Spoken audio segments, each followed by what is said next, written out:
I'm afraid that something will come up, my fears will get in the way, and I just won't make it, right? I'm afraid of that. That's why I end up actually saying I have to, and that have to takes me out of the fact that I actually enjoy doing it. I wanted to talk to you today about how you can use boredom to find happiness. Now, what do I mean? So, we go through life and we do everyday activities, and sometimes we get bored. So, my question to you is, what do you do when you are bored, right? What do most people do when they're bored? Watch TV, call someone, right? Play video games, essentially distractions.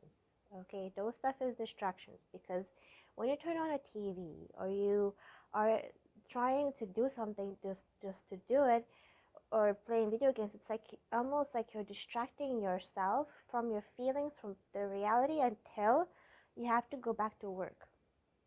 So what happened is where this idea came from is that I'm staying in a hotel, and I was trying to go down to extend my room, and they're like, well, the room is booked. So I packed up. I was like, well, it's time to go, but they said that there is nothing available that I can go into for a few hours. So I had a few hours gap time, and I don't personally like to watch TV, and I don't really talk to that many people these days. So I was like, okay, so I have 2 hours gap time. Now, what do I do with these 2 hours that I have nothing to do with?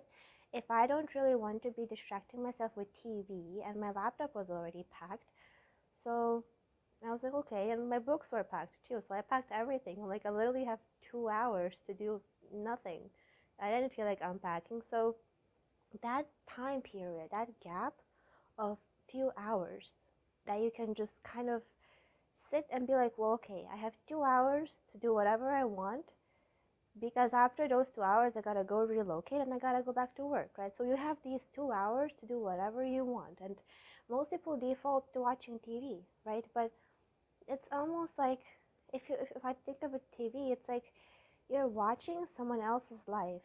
It's almost like when you get out of your own life and you watch TV, it's like you get out of your own life and you get into a vicarious experience of someone else's life, of whoever's on TV.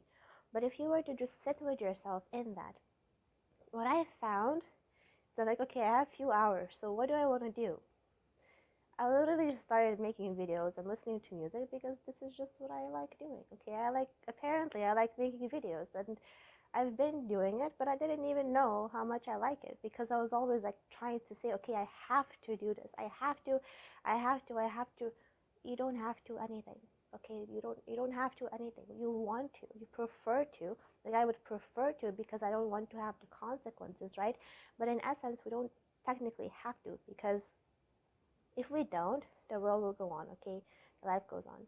So essentially, if you remove the have to, if you remove the need to do anything, if you remove the need for distractions and you just get bored for an hour, literally, see what comes up. Okay, this is like one of the coolest stuff ever. And I was watching this video too, where they were talking about procrastination and about the idea that people that procrastinate moderately are a lot more creative.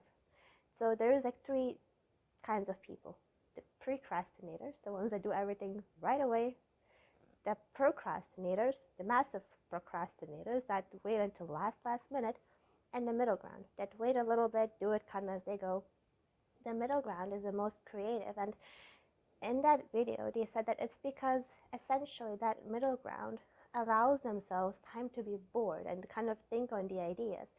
And I don't mean bored in that sense, but kind of like procrastinate a little bit, but we call it procrastination, they call it thinking. Okay, it's kind of like time to be bored, it's time to just think and do whatever you want to make yourself happy. It's kind of like if you ever go to an appointment and you have to wait for an hour. Well, you have an hour that you can do nothing with except wait. So what are you going to do? You're going to do something that makes you feel happy and occupied, right? If you can. Sometimes we choose to work or study, but assuming that the responsibilities are not there, what would you do with that hour, right? I think I think it's something I'm gonna start doing more. Like, I'll literally schedule in time to be bored, because if I'm forcing myself, if you're forcing yourself to do something, right? Like, if I'm saying, well, I have to make videos because I've committed to a video every single day, so I have to make videos, I forget about the fact that I actually like it.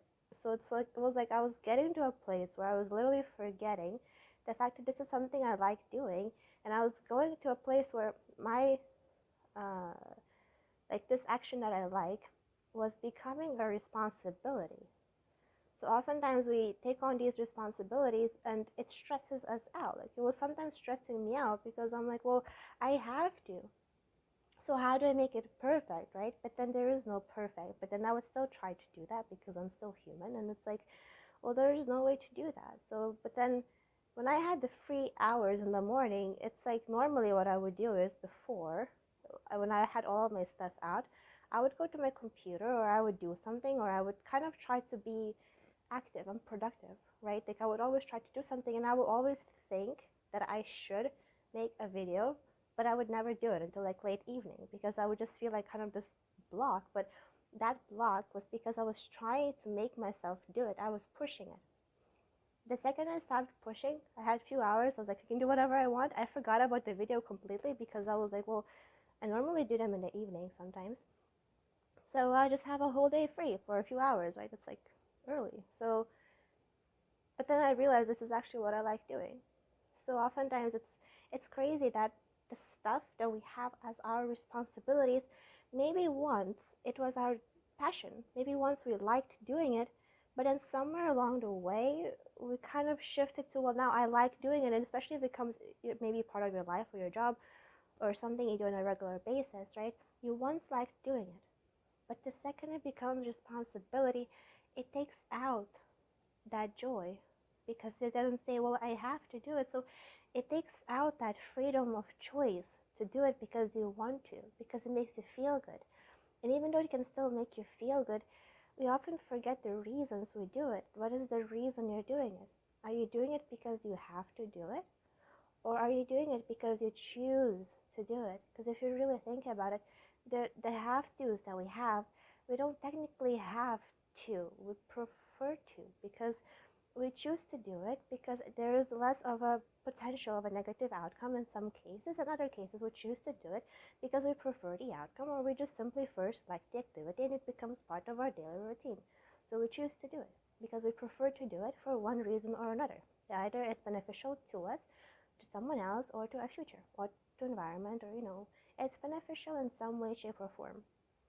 So it's usually we start like that, we choose to do it, and then we make it a responsibility to where we take out that choice. And that can really dampen how you feel about it because if you just, whatever you have to do, right? If you have responsibilities, if you take out the have to and you say, I choose to do this because of how it makes me feel or because I prefer to do it. If you choose to do it because you prefer to do it, it takes out that aspect of resistance because you have to, because you then have a choice. And you can choose to do it every day because if you think about it, when you make something a responsibility, right? When something is a responsibility for you, it's because you believe it is important every single day to get that thing done. That is your true opinion. So if you truly believe that, and if you take out the responsibility aspect of it where you have to, still, every single day, it is still an important aspect to be done because this is just how you truly feel, right? And sometimes we don't really know how we feel, but if we truly feel that our responsibility is something we want to do, then we will choose to do it every day.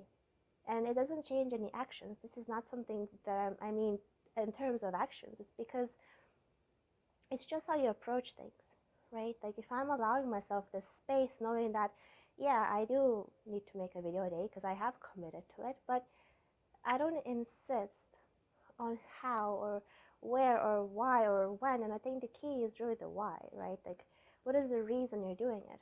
Am I making the video because it makes me feel good? Or am I making it because I have to, right? If I'm making it because I want to make it, because I want to share something that I think has value, then I am doing it because I want to do it. I want to share, right? It's not because I have to share. I don't technically have to, right? But I want to. So it's like, what is the reason you're doing it? Do you have to go to work? Or do you want to go to work because you prefer having all of your house taken care of, right? So essentially we prefer whatever we have to. So if you ever try to say the word have to in your mind, if you try to replace it with I prefer or I choose to, it doesn't change the action, but you'll find that whatever you think you have to, you most always prefer to do it. It's just a different wording, and that wording can really help decrease resistance in our lives with how we feel in regards to everyday responsibilities. So just try it. Next time you think you have to do something, or do it now. What do you think you have to do? And try to see if, try to tell yourself that I prefer to do whatever you think you have to do. So if you have to, let's just say, go take care of a chore, say I prefer to go take care of a chore, or I choose to go take care of a chore in that time that I need to because I prefer the outcome of that. So I want to do it. So essentially everything you have to do, it's truly because you really want to do it. But if we just change that wording, it doesn't change our outcome, right? Because you're still doing it. There is still a time you have to go to work, but you want to go to work. You prefer to, not want to as in it makes you happy, but sometimes it can make us happy. It depends on the job, but want to in a sense that you prefer it. You prefer to go to work than not because you prefer to be a responsible adult that takes care of everything you need to take care of, right? So in essence, it's a preferred action. So yeah, just try it. What is it that what is it that you actually think you have to do? And why is it that you prefer to do it than not, and just choose to still do it, right? And it's like when you find why you prefer, you naturally choose to do it because you will find that everything you have to do, you truly prefer to do it. We just kind of put that responsibility on ourselves, but because we're afraid that we will not do it. It's almost like because we don't trust ourselves to still want to do it. If you think about it, like, why do you say you have to? It's because almost like by saying have to, we impose no other option because we are afraid of the fact that we maybe will take that other option. If I tell myself I have to make the video, it's because I am afraid that I will not manage to make one. It's almost like I'm afraid that something will come up, my fears will get in the way, and I just won't make it. Right? I'm afraid of that. That's why I end up actually saying I have to, and that have to takes me out of the fact that I actually enjoy doing it. But when I reframe it, that I do this, like I make the video because I choose to do it, because I prefer it. I prefer to make it because I want to share, because I like how it feels, and I just want to share. So I prefer to make it because I prefer to share every day. It's a different kind of wording. It's the same action. It's the same outcome, essentially, but it's in a much more enjoyable way. So I hope that this makes some sense, that it's helpful, and yeah, thank you for watching.